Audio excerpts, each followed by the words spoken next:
Itu pun aja di rumah. Awak dua kira ada jah. Berapa kira ah?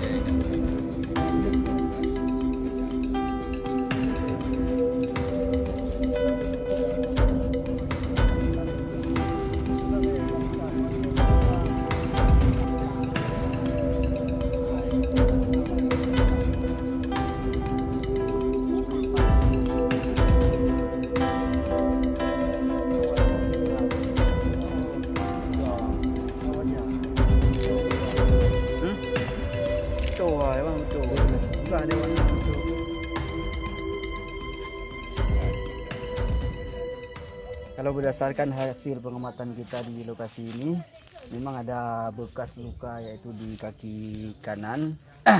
Jadi berdasarkan kita lihat mungkin ada kawat yang dipasang warga untuk antisipasi daripada gangguan babi yaitu agresif. Kita ini lagi menunggu tim dari BKSDA untuk melakukan bagaimana langkah selanjutnya. Jadi untuk sementara kita CRU bersama dengan masyarakat dan juga Polsek Muspika Kecamatan Kemala sementara untuk mengamankan ini.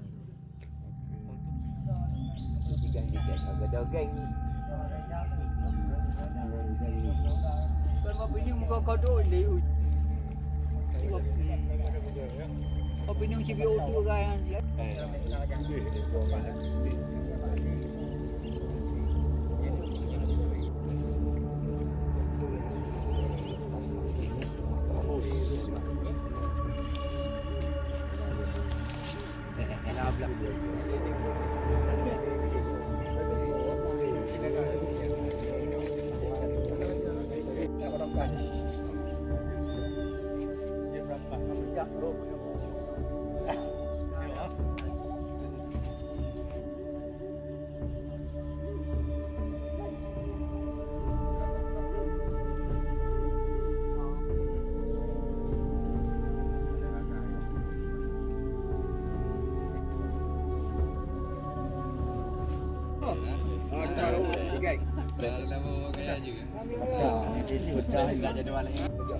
Orang kena jauh ya kering.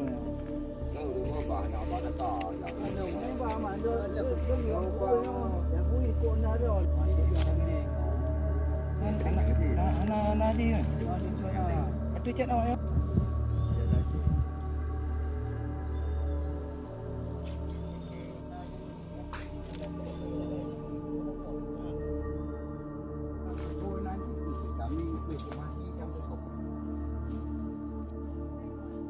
Yang bawa bertibah ya.